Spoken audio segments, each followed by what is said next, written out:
you said that it'd be cool to do kind of like a history of Christmas, and I think that is a really cool idea. Then just also put your Uncle Aaron storytelling beanie on and just tell us the history of this holiday that we're approaching.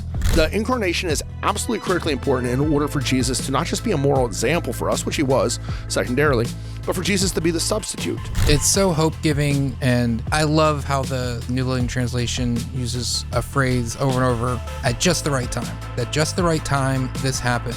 Jesus arrives and inaugurates the kingdom. I think the process of thought for Christians today is a lot of separatist thinking. Like, okay, well, we don't like Starbucks' agenda, so we're just never going to buy Starbucks coffee ever again. Right. We don't like what Target stands for in this area, and so we're just never going to shop in Target ever again. And if that's your conviction, then, go for it. But I think a much more healthy and helpful way of thinking is more of a Puritan mindset. Like, how can we actually step into these spaces and have good conversations and redeem the culture and point back to what Christ and Christmas is truly all about?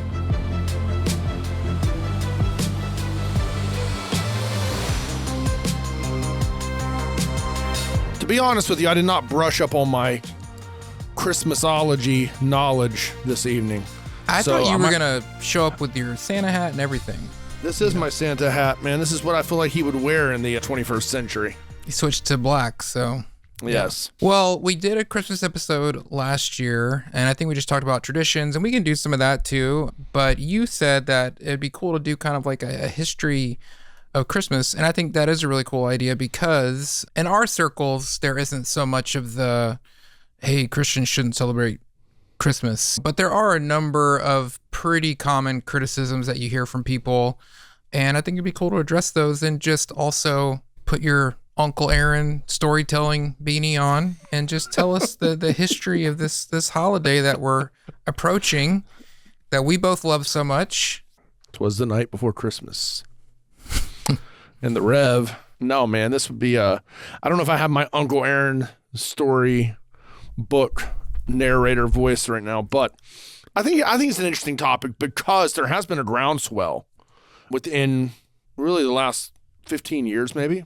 Obviously, there's been this, and we've talked about it before, maybe not on this podcast, but I've talked about it on other podcasts, and certainly we've talked about it in discussions, that there has been an aversion to Halloween, historically over the last, call it century within Christianity, a lot of misunderstandings.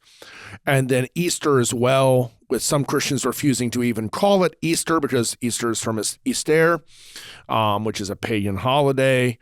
And so it kind of seems to trickle down to Christmas ultimately, where it starts with Halloween. We can't celebrate that. Then it goes to Easter. We're going to call it Resurrection Day, and we're going to kind of not celebrate the Easter bunny and the eggs that she lays. And then now it's Christmas. And potentially, like, for people with a sensitive conscience, of which you are not one of them, I get that they might be like, hey, should we be celebrating this holiday that has very pagan origins? Because when you look at it, just the holiday itself has potentially more pagan hedonistic roots than does Halloween, Yeah. And so yeah, I think it's an interesting little conversation. And clearly, look, the jury is already out. I'm a big Christmas fan. You're a big Christmas fan. We like almost everything there is to do with Christmas except for the people. So it's it's just exactly. we're gonna probably be a little biased in this conversation. Well, I think obviously the argument that Christmas has pagan origins, I feel like I saw a couple of videos recently or articles, I don't remember what it was, where it was breaking down some of just the historical context around that and around like the whole Sol Invictus and all the stuff. And so I'm actually not as convinced of all the pagan connections as I thought that's kind of obvious beforehand. But I feel like the bigger criticism from most people is around just Santa Claus, commercialization, it totally losing any sense of this is about celebrating Jesus' birth. Would you agree, or do you feel like the whole it comes from pagan origins is actually a bigger issue for people? I think it's just different for different people. I think for some people, they look at it and go, it's the same way with, we're going to talk about, personality testing, and pretty much all of that came from pseudopsychology at some point in time. Almost all of it, not just the Enneagram, which some Christians are diametrically opposed to, but you can kind of walk down the line, Myers-Briggs and Clifton Strengths, and all of that's coming from psychology, and it's coming from like a non-Christian based psychology. But that doesn't mean it's not helpful and useful. But some Christians do have that mentality of, if it came from a pagan origin or an anti-Christian origin or a extra-Christian origin, then we can't use it. The problem is it's impossible to be consistent with that way of thinking because almost everything we use in the world today, even much of what we celebrate, certainly did not come from a Christian worldview, at least at its core. Listen, I get the whole philosophical argument that everything comes ultimately, any stab at truth, psychologically or otherwise, comes, generally speaking, from a Christian worldview, because that's the basis of truth itself. But most of the stuff we use and celebrate and enjoy and watch, and it did not come from Christian origin. So, but I do think for some people, they have that sensitivity in their conscience. And so here's the deal. Yes, you mentioned Sol Invictus, which was the celebration of the sun, right? I believe. Once again, I didn't brush up on this stuff, so I can't really remember. But this is a very ancient holiday around, I think it was the 27th of December, maybe, where there was a celebration. The sun has been worshipped throughout the centuries. I mean, the Egyptians were infamous for their celebration and worship of the sun. That's why the sun was blotted out in the darkness during the 10 plagues over Egypt. And so, most other pagan societies celebrated the sun. So that's nothing out of the ordinary. Then you had Saturnalia, I believe was what it was called. It was a celebration of Saturn, the planet Saturn. I think that was actually like the 17th to the 24th of December. It was like a week-long or 8-day-long celebration. Very paganistic rituals. Then you had Yuletide, which was more of a Norse holiday that kind of found its origin, and all of this kind of fixates around winter solstice, the shortest day of the year and the season of darkness, and so that's why there's a celebration of the sun, with Sol Invictus or with Saturnalia or with the Norse holiday where they would burn the Yuletide log for sometimes upwards of 10 to 12 days. This Yuletide log, and while it was burning, they would feast and they would dance and they would celebrate and they would do many of the things that we would now kind of in our era do associated with Christmas. And so there's a mixture of opinion on this. Most historians go back to the early 4th century, where either Christians kind of tethering themselves to some earlier roots, because you can find bishops writing in the early 2nd century saying that they actually believed that the birth of Jesus was December 25th. There's a couple bishops to write about this around 204, 205.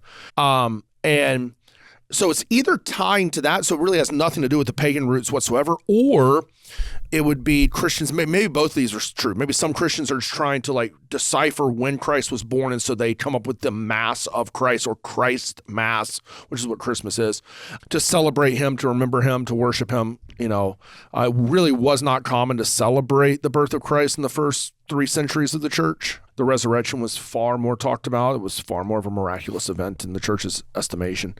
But in the 4th century, I think it's the 430s, they began to celebrate the Mass of Christ, either because they believed that it was December 25th or the end of the year, or because they were trying to redeem these pagan holidays, which I'm a big fan of. I think we should do that with all holidays. I think we should find the good in them. I think we should infiltrate culture.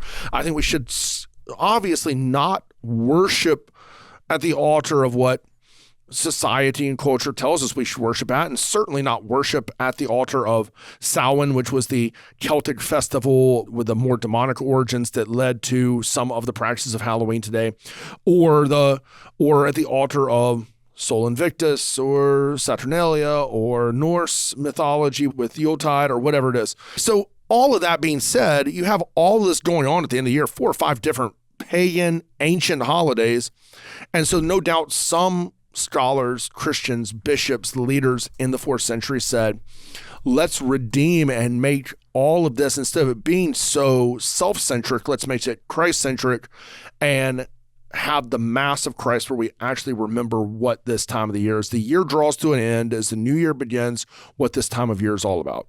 So that's kind of the origin of it. That article that I was reading said that that is one view, what you just described, that Christians kind of latched on to some pagan goings on. But there's also historical evidence for the opposite happening, that Christians had been celebrating the birth of Christ, which they calculated to be around December because of his death being in March, 9 months, because they believed that saints died on the same day they were born. I mean, a whole rabbit trail. But anyway, they got to December for his birth. And that then in like that 4th century time period, some pagan traditions attached themselves to the Christian tradition in order to, again, do the same thing that we're saying Christians did, but just in reverse, to kind of, drum up some, enthusiasm for what they were doing by attaching it. So it seems like there's both of those views are there. From what I've studied and read, I think both would be true, just like it is today. What happens today? Like, the church kind of tries to redeem the culture and then does some good in the culture, and the culture's like, that's cool, and they borrow elements from the church when the church is successful in like redeeming the culture or infiltrating the culture, and then the church is like, take some, for better or worse, sometimes it's for worse, elements again from the culture, and it's kind of like this weird dance that goes back and forth, and that's existed, I think, throughout the centuries. I think the church has, in its best moments, we just covered, by the time this comes out, it'll be ancient news, but we just covered the book of Daniel this past week in our Sunday gathering, in Daniel chapter 6 specifically, but I talked about how Jeremiah writes that when the exiles were taken from Israel to Babylon, that they were not supposed to cut themselves off and isolate themselves, but they were supposed to actually infiltrate the city and seek the good of the city and seek the peace of the city and the welfare and the prosperity of the city while still remaining rooted in their Judean faith. And so, and that's the theme from Old Testament and New Testament, is that, and that's really what I think you see in the early church, is they stood very strong in their faith, like very strong in their convictions and their confessions, and yet they were always heavily involved in the culture around them. And so because of that, a lot of science, a lot of art, a lot of architecture, a lot of academia has come from Christian origins. Some of the leading scholars today that are not even Christian will admit that, Sir Isaac Newton and so forth. I mean, so many people throughout the centuries that were brilliant in whether it was musicians or artists or, scholars, whatever it is, historians. And so they helped us shape the culture. I mean, the Renaissance movement was born of, and the Reformation after that was born, though even pre-Reformation, the Renaissance was born of a lot of like leading thinkers and artists and achievers who had a very Christian worldview, a very theistic worldview. And so all that to say, there's a reason why so much of culture, especially here in the West, is shaped by Christianity. People make the argument that Christianity is shaped by the West, but in reality, the West is more so shaped by Christianity. And I think the same is true even now with Christmas. Like, you take certain elements of Christmas and the culture around us tries to take those and at times, bastardize or barbarize those elements that are pointing clearly to Jesus as Messiah, as the hope of humanity. But I think we continue to fight the fight of trying to reclaim and restore and revitalize and revolutionize. And I definitely think that probably all of these elements were true. That these pagan holidays that have been around for centuries, we're now seeing successes within the Mass of Christ, and we're trying to borrow from that. And the Mass of Christ was trying to redeem these pagan holidays. So that dance was probably true then as it is now. Yeah, so maybe setting aside that issue, just going back to like how we were raised and grew up, the bigger issue I think was Santa Claus and the secularization of the holiday, the commercialism. Santa Claus wasn't a bad word in our household, but certainly in the church we grew up in, it was kind of like, we don't want to really talk about Santa Claus because it's. I remember they did though. I remember they put it on the blackboard and they spelled out Santa. And then they I'm not lying when I say this, and then they moved the T and the N and made it Satan. Yeah. You remember that? Yeah, you remember that? do. And I'm like, little kids are sitting there like, oh my gosh, like we've cracked the code. I Like know. Santa is the beast of Revelation, So it's, I guess what I'm getting at is, and the same thing could be applied to the Easter Bunny, and various things like that. But specifically with Christmas, how do you think about that issue and versus celebrating the birth of Jesus? I think it's all compatible. I think we can do all of it, but I just want to hear how you think about it. I know you feel strongly about this. You're a big fan of Santa, so big fan. The big guy's done me no harm. So a couple of things, one, and people maybe have heard me talk about this before, but I grew up with a great appreciation for American history, and I promise this will lead back to Christmas in just a few seconds here, but the kind of founding of our nation was established, religiously speaking, by two groups of people. There was the group known as the separatists, and there was the group known as the Puritans, right? And they lived up to their name. The separatists were isolationists. They were the ones who came over from the Mayflower. That's the Plymouth colony. That's the separatists. They literally came because they went to Holland and could not find a home there and were being assimilated, and so they left and came to a new world so they could separate themselves from all these ill influences. The guys we really respect and the ladies we really respect from the 17th and 18th century are not the separatists. You haven't hardly heard of them. William Bradford, because he established Plymouth Colony. William Brewster was the Reverend. Most people haven't heard of him. Most people don't know the separatists by name, but they do know John Newton, John Bunyan, John Flavel, Jonathan Edwards, George Whitefield, and so on and so forth. Like if they've studied like church history, and especially from England to the colonies, they know these names. And we could keep on going down that list of many, many other names. And those were all Puritans. And what they said is, we're not going to isolate ourselves. We're going to try to take what is rough or bad, has been distorted, and we're going to try to purify it and try to make it better. And I think my whole point in bringing that up is I think the Puritan way of thinking. Now, they would probably separatists and Puritans, like most of them, would have been anti-Christmas because of a lot of these things we talked about, not the origins, but more the commercialization and the minimalization of Christ. But my reason for bringing that up is I think the process of thought for Christians today is a lot of separatist thinking. Like, okay, well, we don't like Starbucks agenda, so we're just never going to buy Starbucks coffee ever again. Right. We don't like what Target stands for in this area, and so we're just never going to shop in Target ever again. And if that's your conviction, then, go for it. But I think a much more healthy and helpful way of thinking is more of a Puritan mindset. Like, how can we actually step into these spaces and have good conversations and redeem the culture and point back to what Christ and Christmas is truly all about? And while celebrating and enjoying these whatever they might be. Like, so most people are not going to have a problem with lights, like the celebration of lights. And I think that's actually an interesting little tidbit, but I think who was it? Thomas Edison invented the light bulb. But I think it was his partner who invented Christmas lights. And that was like his claim to fame was really? He invented Christmas lights. I think that. Are you serious? It sounds like something you might be making No, I'm serious. I think that's legitimate. I mean, I can get fact checked. That's fine. Yeah. But I think that was, but nobody really has a problem with that. But also people don't really stop to think about why, what was the purpose of Christmas lights? It was intended to remind people during the dark and cold seasons, kind of like what Saturnalia or Sol Invictus was supposed to do. And what Christmas ultimately does is during the dark and waning moments of winter, that there's hope, that light will pierce through the darkness. So light will come as the prophets wrote. And so, most people wouldn't have a problem with going and looking at Christmas lights. But then you get to, certain other, having a Christmas tree in your home, all the presents, all the gifts, the commercialization for sure. And I think we have to be, if we're going to be Puritans, that means we're going to be thoughtful.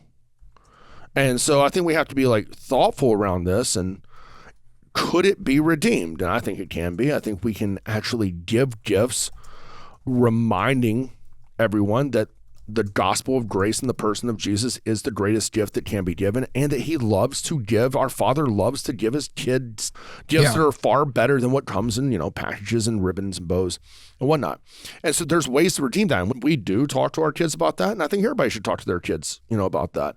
As far as Santa goes, I mean, I cannot pick on the man in the big red suit. I believe, so I mean, I don't want to get myself in too much trouble, and get people mad at me. But I do believe that there are concepts that are at work, at play, that are very real in the world. Among those would be Christmas spirit, call it that.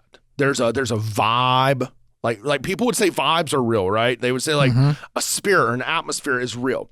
And so I would say Christmas spirit is definitely real. Like you go into the mall at Christmas and the tunes are playing and like the fake snow's falling and, you know, and it's like I'm riding around in my Jeep tonight and it's like 55 degrees outside and I've got my beanie on and I've got my Christmas tunes playing and there's a vibe, there's a spirit that's there. And I think Santa exists, so to speak, within that same mindset of, you know, hopefully nobody's listening to this out loud in front of their children right now, but I'm not saying legitimately coming down the chimney and eating the cookies and filling the stockings and shooting off and visiting, you know, 7 billion people one night. But I'm saying in that sense, so for us, you know, once again, this is your warning. This is the asterisk. If you're a parent and you're listening to this out loud right now, I'm going to give you like 5 seconds to mute this before I like spoil your kid's Christmas. Okay. All right. Time is up. But for us, we tell our children that Santa is real in the imagination, that so many things exist within. We think imagination is a healthy thing. Obviously, I'm a big fan of guys like Milton and Lewis and Tolkien and Peterson and on down the list you go, where it's Andrew Peterson, not Jordan Peterson, but I'm sure Jordan Peterson probably agree as well. Like that imagination is a powerful reality, and that from imagination we're actually able, like you take something like Harry Potter, for example, and you can try to explain didactically to a child what courage and joy and hope and loyalty is. But then you put it in the story, the framework of a Frodo Baggins with Samwise Gamgee, or with Harry and Hermione and Ron and Voldemort, this clear picture of evil. All of a sudden they can understand. They can actually see through the eyes of their imagination. And I think what we've done in the West is we've minimized that. We've cheapened it. We've almost like boxed it out at times, in spite of the fact that we have rich art and film and books. But we've almost downplayed the significance and the importance of the reality of imagination. And that does not mean, like I've always said, there's dimensions to reality, and the highest dimension is Scripture, is the Word, is God Himself, and then factual is a dimension of reality that supersedes imagination. So you cannot be like, oh, I imagine this and it's real, if it contradicts the factual. But I do think that imagination helps us to see the beauty in the world around us and helps us to actually celebrate and be like children at Christmas. I mean, isn't it like the opening line of what's Ebenezer Scrooge? What's that? Charles Dickens. Yes. Christmas Carol. Christmas Carol, thank you. I think it's like the opening line of the entire book that says it is good for children, it is good for everyone to be children at times, because it reminds us of the creator who at one point in time became a child himself. Something, I just butchered it, but something to that effect, where it's like, it is good, man, to enter in. And so what does the Christmas Carol do? The Christmas Carol takes us on a journey of imagination where we understand greed and bigotry and hopelessness and the ills of that, and the blessing of generosity and kindness, but it's all through the lens of imagination and art and visualization. And so to me, like, I think Santa is helpful in that way. Just to interrupt you, the quote was, for it is good to be children sometimes, and never better than at Christmas, when its mighty founder was a child himself. Yeah. Yeah. And so like, that's what I'm saying. It's like, it is a great quote. It's an awesome quote. And it's like, there are these aspects of Christmas that are very whimsical and very magical. Like if you've ever walked through the gates of Magic Kingdom with children. Yeah.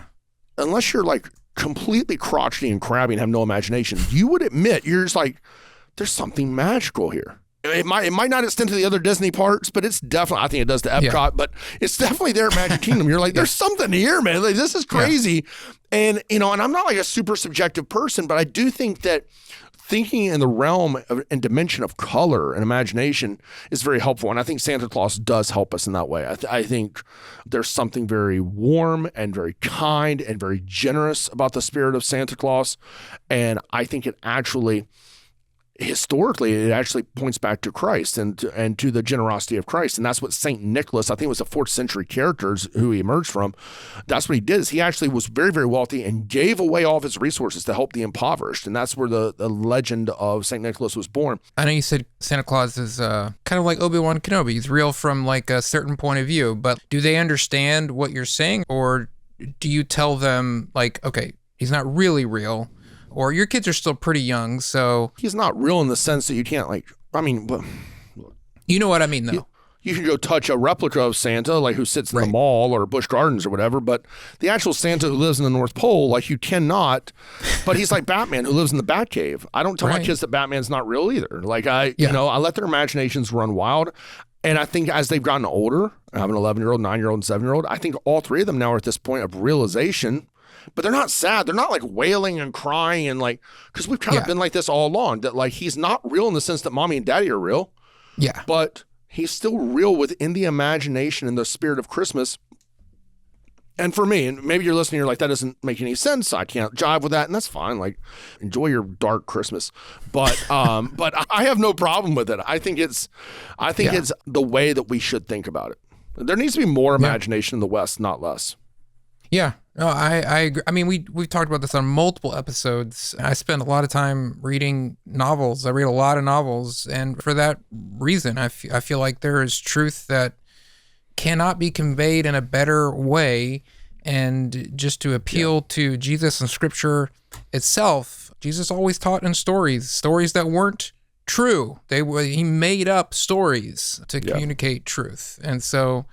As a Christian anyway, I would want to teach my kids that this isn't just a day to receive presents. It's deeper than that. And we can focus on the fact that we're celebrating the birth of Christ and not do away with the other things. Some people I know feel differently, like the whole giving of gifts and just the whole commercialization of it. They're really uncomfortable with that. And if you're like, I don't like that, then that's fine. I don't think you have the right to police everybody else and say, well, you can't give your family gifts. I think if you know somebody and you care deeply about them, and it seems like they have lost their way in the Christmas season, and it's just all about commercialization and getting gifts and spending way too much money and having to pay off your credit card for the next 6 months because you spent some. Then as a friend, if you're close to them, you might want to caution them about it, might not. I mean, like, that's in your conscience before God, but I don't like to give gifts. Like, once again, Santa is an archetype of anyone who's wanting to be generous with their children, with their family, their mom and dad. The crazy thing is as you get older and your parents get older, the tables kind of flip at times and you end up blessing your parents in the way they blessed you as a child. And so there is, even though as a child, there's a lot of take and very little give, as you get older, like you're able to give back, you get more established, you're able to like bless those. And I think that, whether it's Santa or just the whole attitude of more blessed to give than to receive the holiday season, there is something to be said for serving others and being generous to others that fits with the whole, that's easier, I think, to, maybe I'm wrong in this one, maybe I'm biased, but I think it's easier to find that through the lens of Christmas than against the lens of Christmas. I completely agree. I think you're right. And so many of these things, it might have been the last episode, I don't remember, we talked about how marriage and family are such a great picture of our relationship with God. And I think that the gift giving is too, because I mean, I get so excited about Christmas because I want to see my kids open presents, and the joy that they get from that is more delightful to me than anything I would be given at this point in my life. And then you think about, like you said at the beginning of this episode, that God is a good father who delights to give his children good gifts. And so these experiences reflect what you might call a higher reality. And also, I feel like the fact that Jesus celebrated, well, not Christmas, but celebrated Hanukkah himself, which was not dictated in the Mosaic Law, was not commanded. That's a pretty strong piece of evidence. Well, I mean, it's actually interesting about Jesus. He never actually speaks ill of the festivals or the holidays. He always uses them, not just Hanukkah. He does use Hanukkah, but he uses like all of them to like point to the reality of the culmination of this in himself. So it seems like there's a great example of Jesus at parties, at festivals, at feasts, saying enjoy because there's a greater and deeper enjoyment available. There's something more there. And so I think that's what we have to be reminded of in this season. And it's the one time of year when you have believers, non-believers, even outright atheists who are singing songs and doing things that are explicitly declaring the gospel. So there's so much opportunity there. One last sort of angle on this might be a good way to wrap up this conversation. I want to ask you why the incarnation is so important. Carne is meat. If you get chili con carne, it's like chili with meat in it. So incarnate means that something came in meat, in flesh. And what we understand to be true is that Jesus Christ came Mary was not, I hear derogatory terminology clearly. This was not, the Holy Spirit did not have relations with Mary. That should go without saying, but it doesn't because people are idiots. The Holy Spirit overshadowed her and she conceived. This was a miraculous conception that took place so that Jesus in flesh, incarnate, would not carry the seed of man, which is genetically the sin nature. So he would not inherently be the first man since Adam's creation that would be born without sin, in flesh without sin. So like we are, but without sin. The incarnation is absolutely critically important in order for Jesus to not just be a moral example for us, which he was secondarily, but for Jesus to be the substitute. Because the substitute, the lamb, has to take on the transgressions of the people and be slain in order that the people can then take on the perfection of the lamb. So he had to be fully man in order for our sins to be credited to his account and him to be a viable substitute. But he had to at the same time be 100% fully God in order for his atoning sacrifice to be worth the payment necessary that our debt had incurred to cover that. And that's why the incarnation is important. And that's why Easter falls apart if not for the incarnation, because what does it matter that this dude was resurrected if he wasn't God? Because if he's not God in flesh, then his resurrection is just for him. His resurrection doesn't mean life everlasting for all of his adherents and all of his people. But as God in flesh conquering death for all of his people, he gives that a life to all. And so Easter is critically important. Resurrection is monumentally important, but so too is the incarnation, that our substitute came into the world, the sacrificial lamb spoken of from Exodus 13 moving forward, who would take on our transgressions as our true and pure substitute and give us his purity and righteousness. Yeah, it's so hope-giving. The angels appeared and celebrated. And I love how the NLT, New Living Translation, uses a phrase over and over, at just the right time. At just the right time, this happened. And that phrase is used around the narratives of Jesus' birth. And for me, it's like you imagine these hundreds of years where there were no prophets, and then you have many more years from the inception of Israel as a people. But all this time, all this stuff, and then now, at just the right time, Jesus arrives and inaugurates the kingdom. So there is so much hope, so much joy to be had this time of year in these celebrations and all these various elements of it, the movies, the Santa Claus, the hot chocolate, the presents, all the things do and can point back to these realities if we go there with it. Yeah, sure. Yeah, man. Well, Merry Christmas to all then. Peace on earth, as they say. Goodwill towards some. Yeah, towards some we like. But all right, till next time then. Till next time.